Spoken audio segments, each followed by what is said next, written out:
What's up guys, Asian here again with another build video, and today we're going to be going over the DK healer.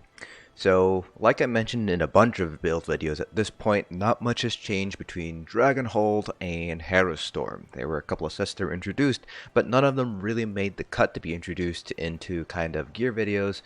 They were generally speaking a little bit on the weaker side, so they really haven't changed the meta too much, and there weren't really that many skill or class rebalances that really justified, a big shift in the meta for most classes. So DK Healers is one of those examples where not much has changed, so anything that you were running in Dragonhold is easily transferable over to Harrowstorm. Builds there are going to be very, very similar, if not identical, to each other.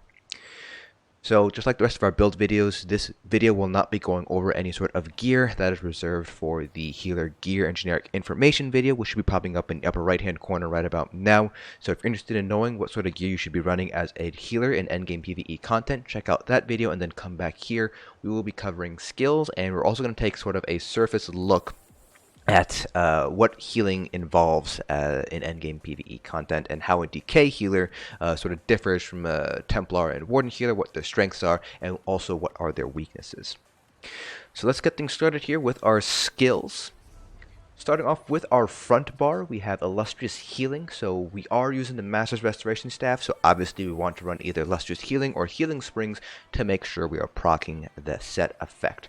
Now, Illustrious Healing is arguably going to be a little bit better just because it lasts for a longer period of time compared to Healing Springs.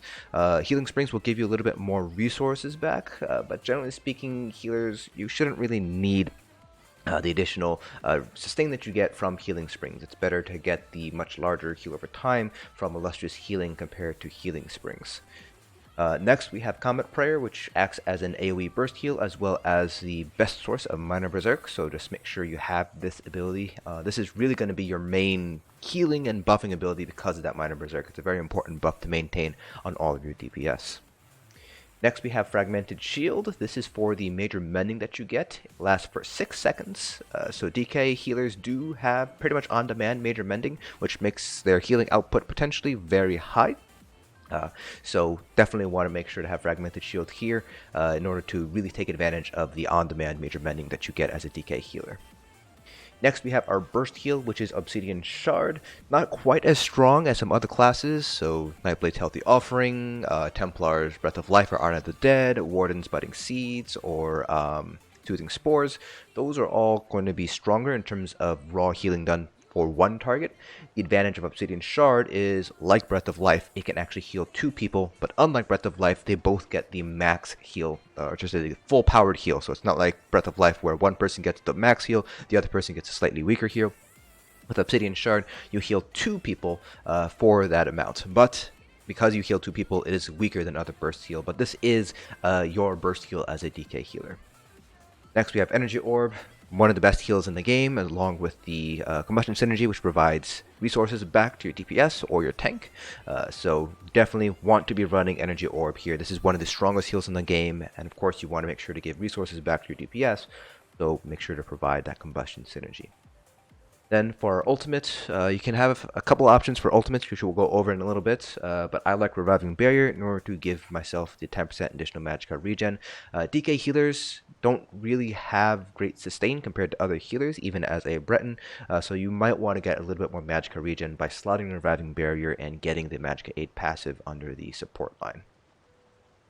Now for our back bar, this is the Destruction Staff bar. Cinderstorm acts as another AoE healer over time. It's pretty much about the same strength as Illustrious Healing, lasts for about 50% longer, so 18 seconds compared to 12, but the radius is reduced down to 5 meters. So you can layer Cinderstorm and Illustrious Healing / Healing Springs on top of each other, basically double down the heal over time, and it is recommended to do so make sure that your DPS are stacked up within that 5 meter radius so they get the heal from Cinderstorm. Then we have Ellie Drain, which is kind of a flex spot because not all healers need to run Ellie Drain. It kind of depends on the group. It's obviously not very useful for stamina heavy groups, for example. Plus, a second healer could run Ellie Drain, so you don't necessarily have to run it either. But you would be applying Minor Magic Steal and Major Breach by using Ellie Drain.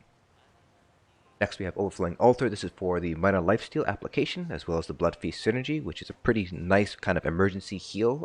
It does use the synergy, and you can only use it once per cast of Overflowing Altar, but it is definitely a very powerful synergy, and it can definitely save a lot of people when they take large amounts of damage.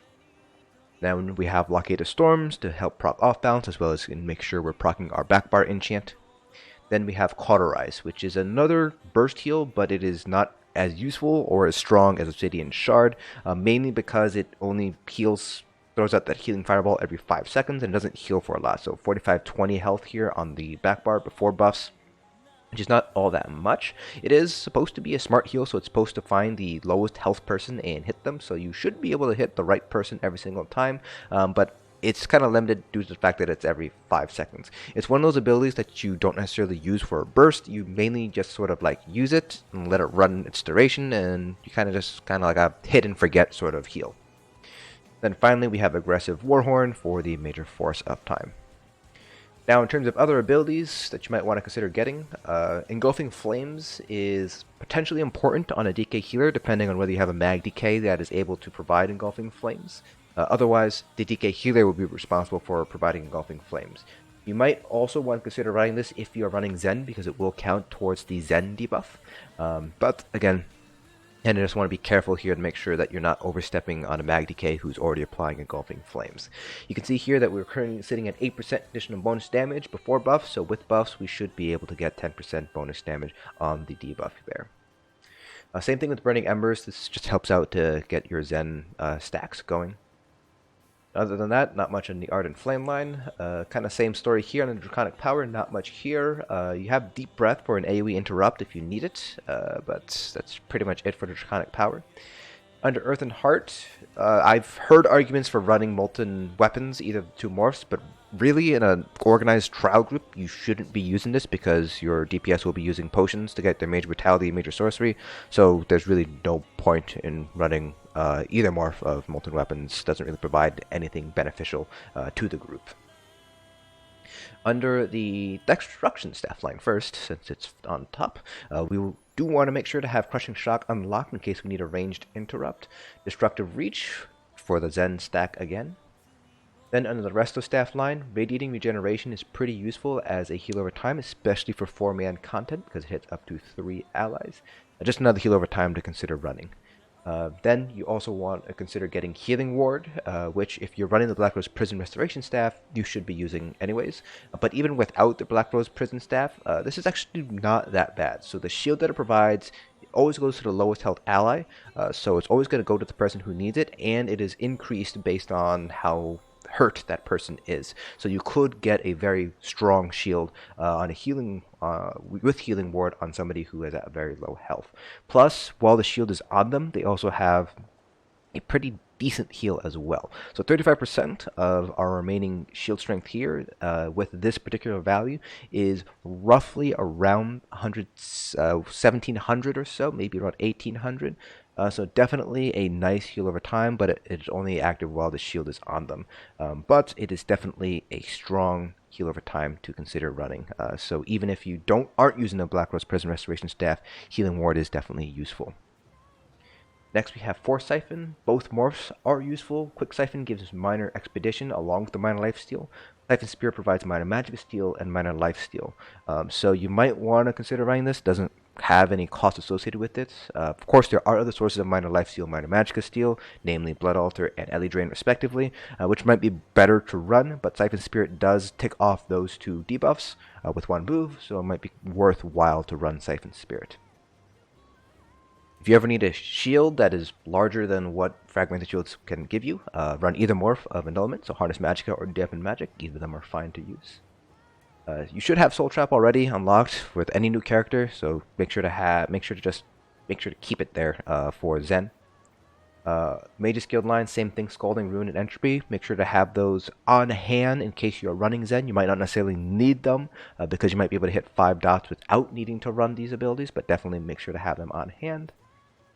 Under the Undaunted line, make sure to have everything unlocked under the Undaunted line. So, or talked about Overflowing Altar and Energy Orb. Shadow Soak provides the Black Widow synergy, which, even though it has been nerfed a few times, it still free damage from a synergy, so why not run it if you can, if your DPS are able to activate the synergy consistently. Now, there are some strategies that require you to taunt either ads or maybe even a boss or two. So make sure to have Inner Rage unlocked for those strategies where you will need to taunt some things. So there are a couple of strategies that do utilize the healer's taunt. Then we have Bone Surge, which you're going to be using for the Major Vitality synergy from the Spinal Surge synergy. While the shield is nice, you're mainly using it for Major Vitality.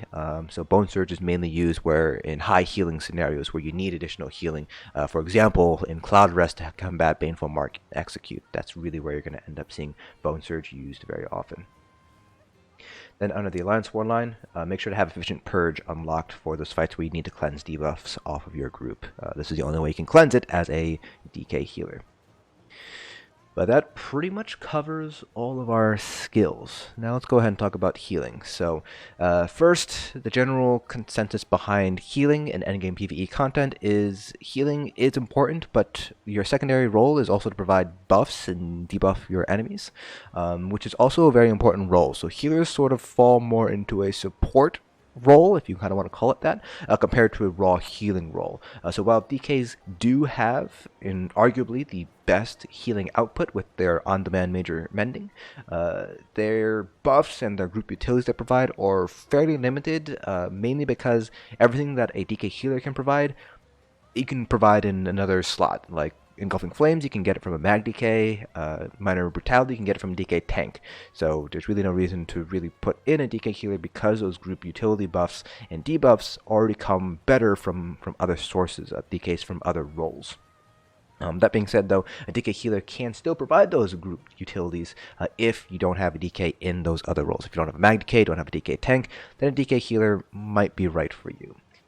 One of the big weaknesses of DK healers, and it is somewhat shared with Nightblade healers, is the fact that your burst heal does come with a few limitations. Mainly the fact that it's a little bit weaker compared to other burst heals, and it has to heal somebody who is close to whatever it is that you hit. Now the radius here that it is describing here, 28 meters, that is for the actual rock itself. The range is, I believe, the actual heal. So it is a 28 meter heal, so it's much larger than it used to be. But if somebody's outside of 28 meters and it is from, I believe, the enemy that you hit, then they won't be able to get the heal. So there are a few situations where you're not necessarily going to be able to get that heal out. But it's really not that big of a deal. Most fights will take place within 28 meters of the boss. The big weakness of Obsidian Shard is the fact that it's a little bit weaker compared to some other burst heals. So that's really it, but mostly DKs are really kind of focused in on taking advantage of major mending. Like I mentioned, they have on-demand major mending. If you know high damage is coming in, you can anticipate that, use Fragmented Shield, you get that major mending, increasing your healing done, and then just get everybody back up to full. You have a lot of heal over time as a DK with Cinderstorm. You layer that with Illustrious Healing and Energy Orb, and you have Cauterize as well, which you can pretty much treat as a heal over time just with a 5-second tick. You can layer down a lot of healing and get a lot of healing done as a DK healer. But again, the group utilities that you provide through things like Engulfing Flames and Minor Brutality through using Fragmented Shield, those can be provided in other roles. But there are other sort of generic healer buffs that you should maintain as a DK healer. Namely, Minor Berserk from Combat Prayer, definitely a very strong buff. You want to make sure to maintain that at all times. And of course, things like your enchants on your back bar, whether it's a shock enchant or a crusher enchant, as well as the off balance by making sure you have Blockade of Storms down at all times. So generally speaking, again, healers, while healing is important, you don't want to let people die. Maintaining your buff uptimes, maintaining your debuff uptimes is also very important. Now, I don't normally play a healer. It's my least played role. I do heal on occasion, but generally speaking, I kind of shy away from healing. So I have included down in the description below the links to a couple of content creators who do main healers.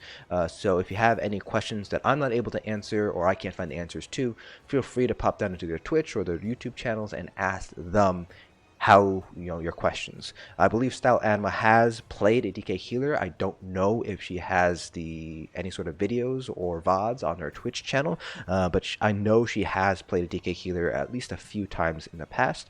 So she's definitely someone that you can reach out to if you guys have any questions specific to DK healing. But that pretty much concludes this video. Hopefully you guys found this informative. Again, links in the description below to those few content creators who do heal at endgame PvE, the high end level. If you guys have any questions, you can either ask them here, and I'll try to get the best answer for you guys, or you can go to their channels, their Twitch streams, and ask them your questions instead. Hope you guys enjoyed, and I'll see you guys in the next dungeon.